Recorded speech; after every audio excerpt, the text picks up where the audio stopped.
Saya mulai dengan profil ANJ. Kami memiliki visi untuk menjadi perusahaan pangan berbasis agribisnis berkelas dunia yang meningkatkan kualitas kehidupan manusia dan alam. Jadi ANJ ini merupakan perusahaan publik yang memang terdaftar di bursa dengan tiker ANJT. Dan kami memiliki sektor utama yaitu di kelapa sawit, di mana kami memproduksi minyak kelapa sawit atau CPO, inti sawit atau PK, minyak inti sawit atau CPKO, dan juga ada segmen lain yaitu segmen sayuran, yaitu edamame. Kami juga memiliki segmen energi terbarukan dan juga ada segmen sagu. Kami memiliki 12 anak perusahaan di mana tersebar di 8 lokasi operasional dan seluruh perkebunan kelapa sawit kami sudah 100% tersertifikasi RSPO. Untuk cadangan lahan, kami memiliki 155.000 hektar cadangan lahan. Untuk pendapatan kami didominasi oleh perkebunan kelapa sawit sebesar 98,4%. Untuk sisanya berasal dari segmen yang lain. Sedangkan struktur kepemilikan kami sebesar 8,8% dimiliki oleh publik dan sisanya dimiliki oleh pemegang saham pengendali utama kami. Kita lanjutkan dengan peta aset perkebunannya kami. Bisa kita lihat dari kotak yang berwarna orange, itu merupakan segmen perkebunan kelapa sawit kami yang tersebar dari wilayah barat sampai dengan wilayah timur Indonesia. Di wilayah barat sendiri kami memiliki perkebunan di Sumatera Utara, tepatnya di Binanga dan juga di Padang Sidempuan, di bawah naungan unit usaha kami yaitu PT Austindo Nusantara Jaya Agri dan juga PT Austindo Nusantara Jaya Agri Siais. Di Belitung kami punya kebun kelapa sawit di PT Sahabat Mewah dan Makmur dengan total lahan sekitar 17.000 hektar, di mana di sebelah perkebunan ini kami ada bangun biogas plant yaitu untuk segmen energi terbarukan kami di PT Austindo Afwin New Energy, di mana kami mengolah limbah cair dari pabrik kelapa sawit di PT Sahabat Mewah Makmur ini untuk kami ekstrak gas metannya kita konversikan menjadi listrik. Kemudian di Kalimantan, di PT Kayung Agrolestari, kami punya perkebunan dengan total sekitar 13.000 hektar dan kapasitas PKS di Kalimantan ini yang paling besar. Kita memiliki kapasitas 2 lini yaitu 90 ton per jam. Kemudian di Empat Lawang, di PT Galempa Sejahtera Bersama, ini merupakan area perkebunan kami yang masih dalam tahap pengembangan. Jadi area tertanam baru 724 hektar dan saat ini kami masih fokus dalam tahap kompensasi lahan dengan cadangan lahan totalnya sebesar 12.800 hektar. Kemudian di wilayah timur, kami memiliki total lahan sekitar 90.000 hektar dan area tertanam sekitar 9.000 hektar. Untuk segmen lainnya, segmen sayuran, PT Gading Mas Indonesia Teguh berlokasi di Jember, Jawa Timur. Produk utamanya merupakan edamame, baik edamame segar maupun beku. Kapasitas produksinya adalah 3 ton per jam. Untuk segmen sagu, kami memiliki hak konsesi sebesar 40.000 hektar dan kapasitas pabrik sebesar 1.250 ton per bulan. Secara total, area tertanam kami sekitar 53.700 hektar. Dan dengan area konservasi sebesar 97.000 hektar. Kita lanjut dengan tim manajemen dari PT Austindo. Untuk Dewan Komisaris, kami memiliki 7 komisaris di ANJ, di mana 3 diantaranya merupakan komisaris independen dan 2 diantaranya yaitu Pak George Santoso Tahija dan Pak Syokon Tahija merupakan pemegang saham utama kami juga. Selanjutnya mengenai jajaran direksi, dengan disetujuinya pengangkatan Pak Muhammad Fitriansyah sebagai direktur perusahaan, maka ANJ memiliki 6 direktur perusahaan, di mana 3 diantaranya sudah hadir di sini, yaitu Pak Lukas Kurniawan selaku direktur utama, kemudian Pak Gita Govindan selaku wakil direktur utama, dan juga Ibu Nopri Pitoy sebagai direktur keuangan kami. Selanjutnya mengenai paparan tentang kinerja keuangan saya berikan kepada Ibu Nopri. Silakan Ibu Nopri. Terima kasih. Saya akan lanjutkan dengan kinerja operasi dari segmen kelapa sawit. target produksi kita untuk tahun 2023 mendapatkan kenaikan sebesar 7,6%, yaitu di 904.333 ton.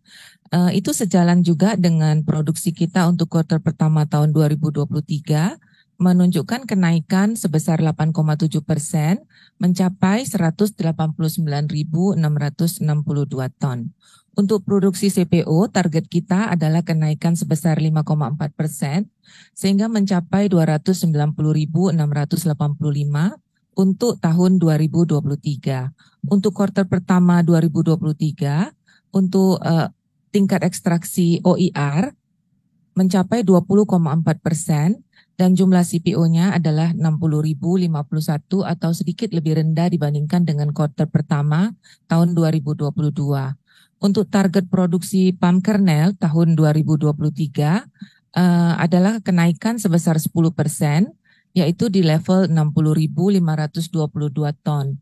Untuk kuartal pertama tahun 2023, tingkat ekstraksi palm kernel di 4,4% sesuai dengan target, dan produksinya di 11.517, menunjukkan sedikit lebih rendah dibandingkan kuartal 1 tahun 2022. Selanjutnya untuk kinerja segmen sayuran, selama tahun 2022 menunjukkan kenaikan yang cukup lumayan di 20,2%. Kita menghasilkan edamame segar sejumlah 1.653 ton dengan harga 6.352. Dan untuk kuartal pertama tahun 2023 ini, produksi masih menunjukkan kenaikan sebesar 2,5%. Produksinya sebesar 291 ton.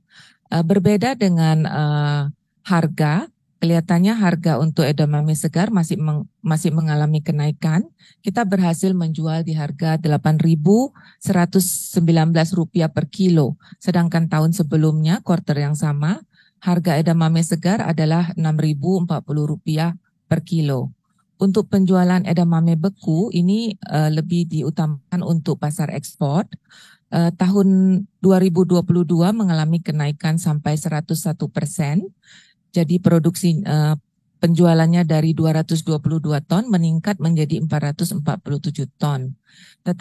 Dan tahun ini, kuartal pertama tahun 2023, penjualan kami juga mengalami peningkatan 189%, hampir 3 kali lipat.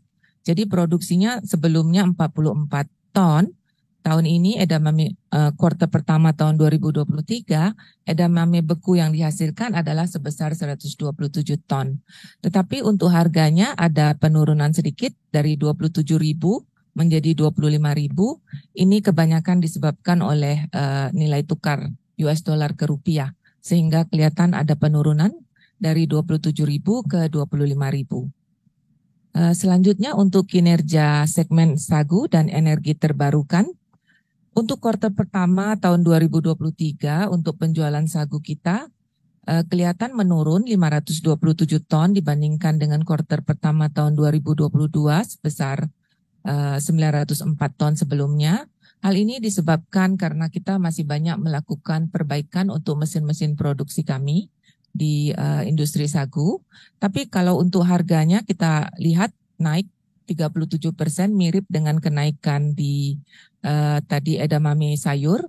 Kenaikannya hampir sampai 37%, jadi dari Rp6.000 per kilo, sekarang kita bisa jual di Rp8.242 per kilo. Untuk energi terbarukan, tahun lalu ada kenaikan dari penjualan listrik dari 9.400 megawatt menjadi 9.899 megawatt. Dan untuk kuartal pertama ini juga masih ada kenaikan sebesar 0,6%. Kita lanjutkan dengan kinerja keuangan. Bisa dilihat di sini tahun 2021 dan 2022 pendapatan kita tinggi di 269 juta, naik dibandingkan dengan tahun sebelumnya. Namun di tahun 2023 untuk kuartal pertama, pendapatan kami terdapat penurunan. Jadi dari 75,5 juta di kuartal sebelumnya, tahun sebelumnya, menjadi 50,9 juta di kuartal pertama tahun 2023. Hal ini disebabkan oleh harga. Jadi harga CPO itu kalau di kuartal pertama tahun 2022 itu sangat tinggi di level $1.069 per ton. Itu untuk kuartal pertama tahun 2023 sudah mengalami koreksi sampai ke level $776. Kalau kita ingat di kuartal pertama 2022 itu ada terjadi perang antara Ukraina dengan Rusia sehingga mengganggu supply chain dan harga CPO itu mencapai rekor tertinggi. Nah, jadi untuk EBITDA kita kuartal pertama terdapat penurunan menjadi 6,6 juta US dollar. Laba rugi bersih tahun 2021 adalah 21,2 juta dan sebelumnya 2021 mencapai laba 36,6 juta. Namun sampai kuartal pertama tahun 2023 kita masih mengalami kerugian bersih sebesar 3,9 juta. Itu disebabkan oleh produksi kita juga belum memasuki masa panen puncak. Di samping itu juga karena harga CPO yang terkoreksi. Ya. Demikian penjelasan saya mengenai kinerja operasi dan kinerja keuangan.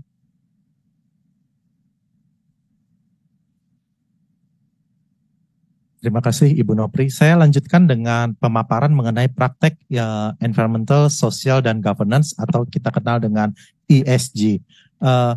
ANJ pada tahun 2021 telah mencanangkan beberapa target dan ambisi sehubungan dengan ESG, di mana salah satu hal yang penting dari target kami adalah menuju nilai emisi nol bersih di tahun 2030 atau yang dikenal dengan net zero.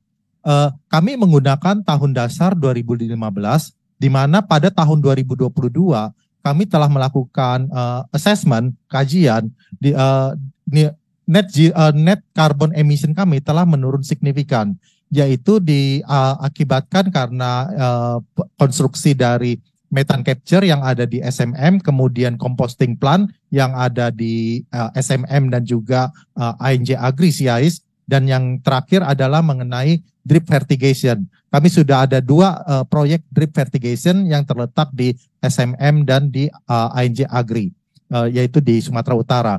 Kemudian di tahun 2024 direncanakan akan dilakukan instalasi beberapa proyek-proyek yang berhubungan dengan ESG, tetapi proyek-proyek ini tentunya akan kami juga integrasikan yang dapat memberikan manfaat kepada bisnis. Proyek tersebut adalah 1 methane capture yang kami rencanakan berada di Sumatera Utara, dan kemudian 2 pabrik kompos, pabrik pupuk organik yang terletak di Kalimantan Barat dan juga di Sumatera Utara. Untuk yang terletak di Kalimantan Barat, saat ini sudah selesai dan segera memulai operasi komersial. Kemudian ya ada 1 untuk di tahun 2024 untuk proyek drip fertigation yang terletak di Kalimantan Barat, dan selanjutnya di 2026 dan juga 2028 direncanakan pembangunan 1 methane capture yang ada di Kalimantan Barat, pabrik kompos yang ada di Papua, dan terakhir adalah methane capture yang ada di Sumatera Utara 2. Dan terakhir di tahun 2030 untuk menuju net zero tersebut direncanakan konstruksi methane capture di Papua. Dan seperti yang tadi disampaikan bahwa kami selalu mengupayakan integrasi antara praktek ESG ke dalam bisnis proses kami. Sebagai contoh, di dalam bagan yang ditayangkan di layar saat ini, dari kiri bawah itu adalah contoh misalnya perkebunan kami. Yang kami lakukan dari perkebunan adalah terus kemudian menghasilkan TBS, tandan buah segar, kita paham semua, kemudian diolah di pabrik kelapa sawit dan menghasilkan produk utamanya yang kita ketahui adalah CPO atau minyak sawit mentah. Di samping itu yang kita juga kenal salah satu produk utamanya adalah palm kernel, inti sawit. Akan tetapi ada banyak limbah-limbah yang dihasilkan oleh pabrik kelapa sawit. Yang pertama adalah janjang kosong atau yang dikenal dengan empty fruit bunch, kemudian fiber, kemudian cangkang, dan juga limbah cair pabrik kelapa sawit atau yang lebih dikenal dengan POME. Nah, untuk limbah-limbah ini semua, untuk empty fruit bunch, janjang kosong, kami olah menjadi kompos. Kemudian untuk fiber dan juga cangkang, kami gunakan sebagai sumber energi. Di mana untuk cangkang masih terdapat ekses dan ini merupakan additional revenue, pendapatan tambahan bagi kami, karena kami bisa jual kepada pihak ketiga. Dan di samping itu untuk limbah cair kelapa sawit kami seperti tadi dibahas di slide sebelumnya, kami lakukan methane capture, penangkapan gas metan, kemudian dari penangkapan gas metan tersebut dapat dikonversikan menjadi listrik. Dan listrik tersebut untuk proyek di Pulau Belitung kami jual kepada PLN. Setelah methane gas di capture, limbah cair yang sudah tidak melepaskan metan gas tersebut kami terapkan untuk land application yang merupakan salah satu sumber nutrisi, atau kami juga bisa olah bersama dengan janjang kosong menjadi kompos sehingga dapat membantu penurunan ketergantungan kami kepada pupuk kimia. Dan berikutnya adalah target kami sehubungan dengan pelibatan supplier hingga karyawan. Pertama adalah program ketelusuran atau traceability. Saat ini kami sedang mengembangkan aplikasi dan sudah dalam tahap proyek penerapan, yaitu yang kami sebut dengan etis. Dan kemudian untuk proyek untuk aplikasi menggunakan gadget untuk pendataan hasil panen dan juga manajemen kebun. Kami juga telah mengembangkan aplikasi yang kita sebut dengan EPMS, Electronic Plantation Management System. Kemudian untuk NDPI dan pencegahan kebakaran hutan dan lahan yang merupakan salah satu risiko tertinggi dari pengelolaan perkebunan karhutla, maka kami melakukan upaya-upaya pencegahan seperti deteksi titik api, deteksi deforestasi, dan waduk pencegahan karhutla. Hal-hal ini yang nanti akan dijabarkan di berikutnya, kami juga mengkombinasikan dengan penggunaan teknologi satelit atau remote sensing. Selanjutnya adalah sertifikasi RSPO supplier. Di target kami pada awalnya, kami menargetkan bahwa mitra-mitra kami, plasma dan kemitraan, memperoleh sertifikasi RSPO di tahun 2025 seluruhnya. Akan tetapi kami ternyata bisa mencapai 100% sertifikasi bagi para mitra dan plasma kami pada bulan Maret 2023, telah tuntas 100%. Jadi kami jauh lebih awal daripada target kami. Kemudian juga untuk pelibatan karyawan dalam program-program ESG, kami menyusun program responsible development, di mana program ini merupakan partisipasi dari masing-masing individu di karyawan-karyawan kami di dalam organisasi ANJ. Selanjutnya untuk prospek bisnis dan strategi pertumbuhan. Seperti kita lihat di dalam bagan ini merupakan harga histori, harga yang telah kita capai di masa-masa sebelumnya sehubungan dengan harga jual rata-rata CPO.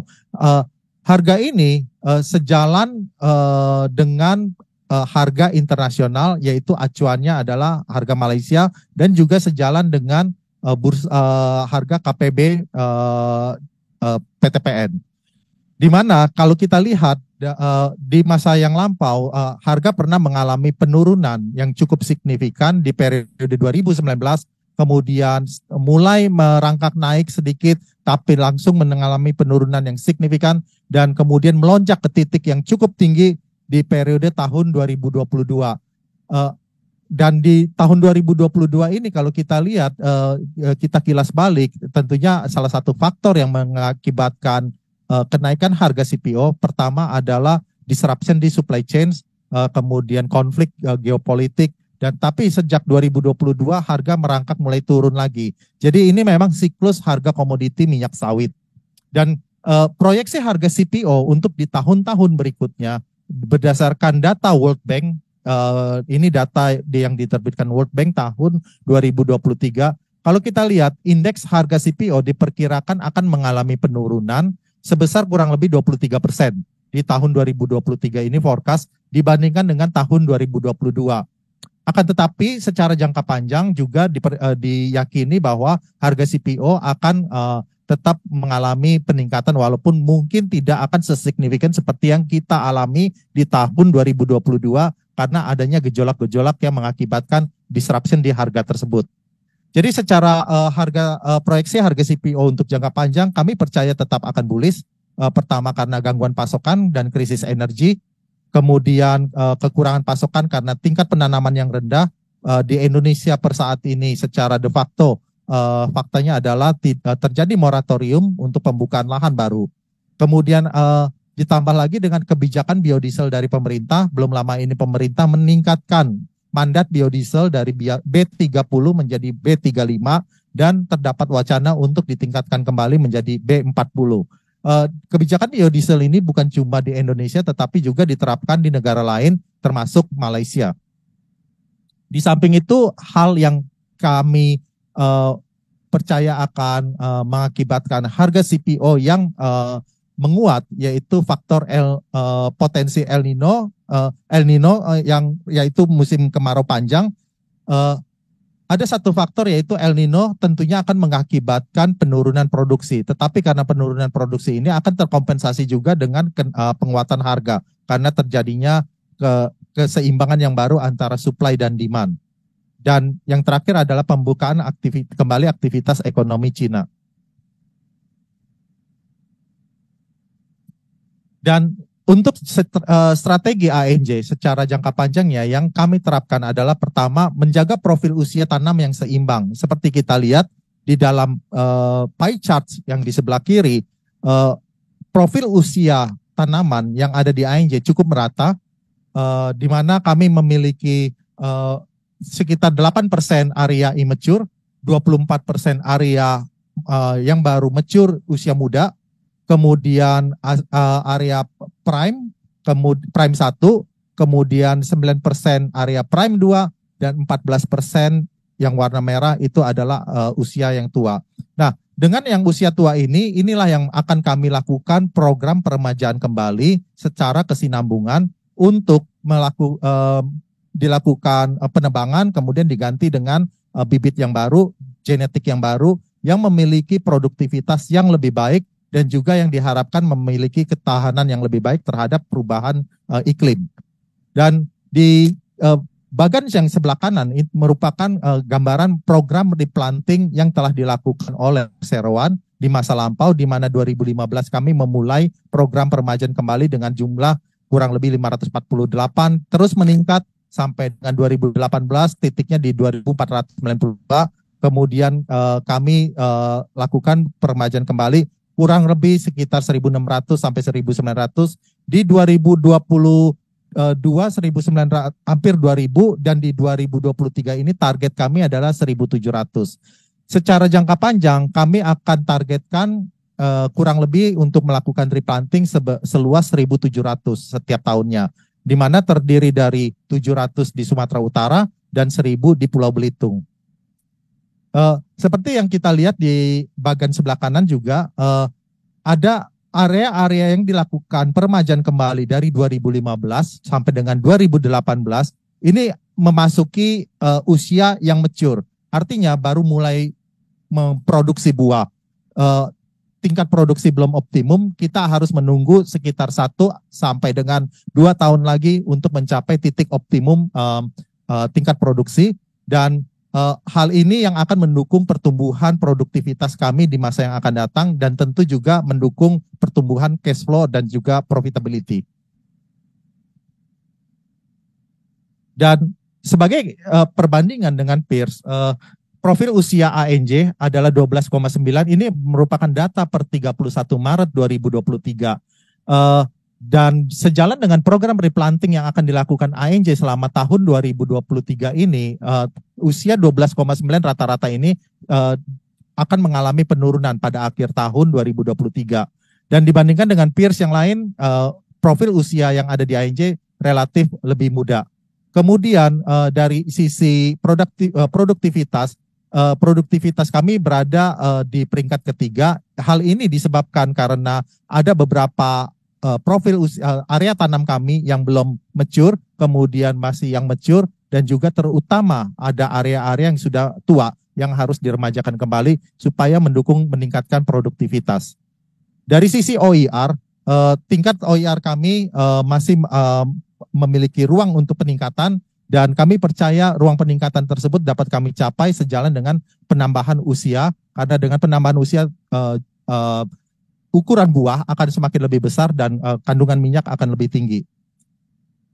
Kemudian dari sisi yield, walaupun secara OIR kami bukan yang tertinggi, tapi dari sisi yield CPO ton per hektar, kami berada di peringkat ketiga dibandingkan dengan peers yang ada di paparan di layar ini.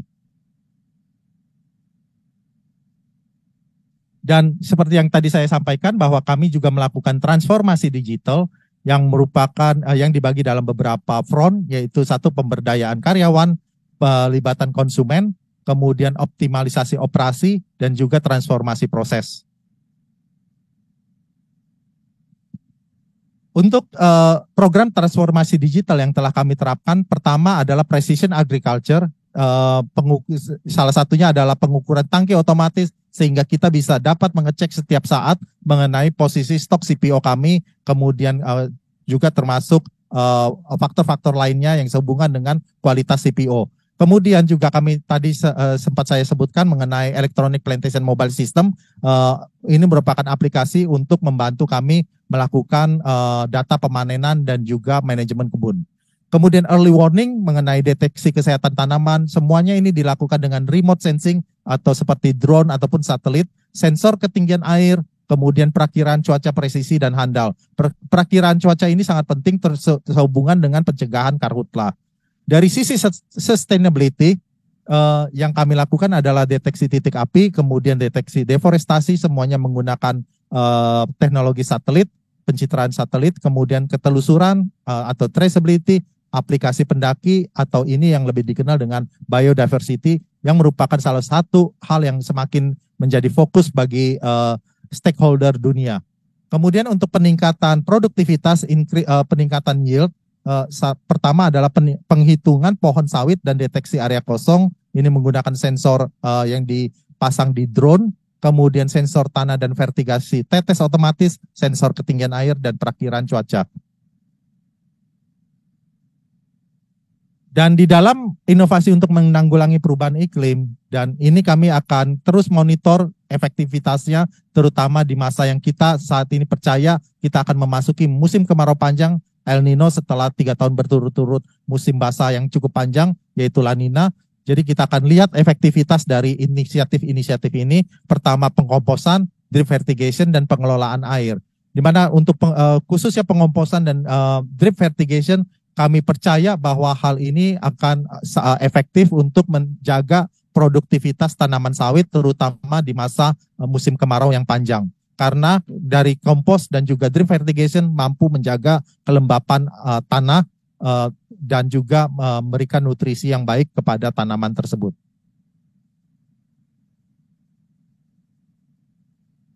Yang strategi keempat ini sehubungan dengan bisnis unit kami sagu dan sayuran, yaitu meneruskan diversifikasi produk dan pasar. Untuk pasar sagu dan sayuran saat ini fokusnya adalah domestik tentunya di Indonesia. Untuk sayuran saat ini kami sudah merambah ke Pulau Bali dan juga Jakarta.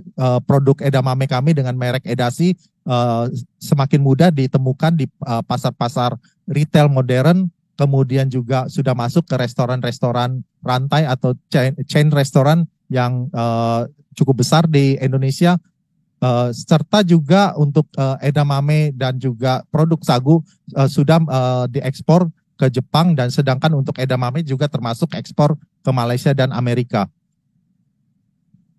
Potensi yang kami lihat adalah pasar yang dapat dikembangkan Singapura, Thailand, Australia, China, serta Timur Tengah. Dan strategi yang kelima adalah mendapatkan nilai premium karena kami sudah sangat terdepan di dalam menerapkan praktek-praktek ESG. Jadi kami juga ingin memonetisasi dari praktek ESG kami, di mana dari 100% kebun inti, plasma, dan kemitraan, ini dapat mendukung untuk memperoleh income tambahan berupa premi dari pada saat kami menjual minyak CPO mendapatkan premi tambahan dari harga CPO tersebut.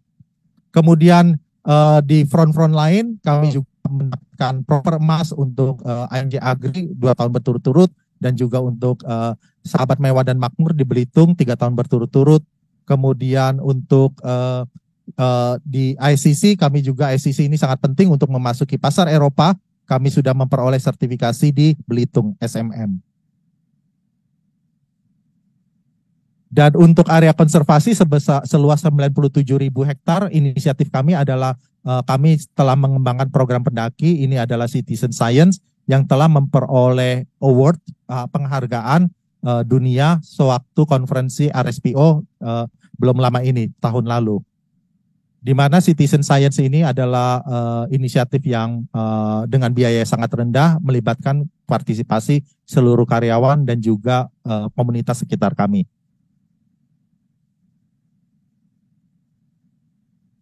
Terima kasih.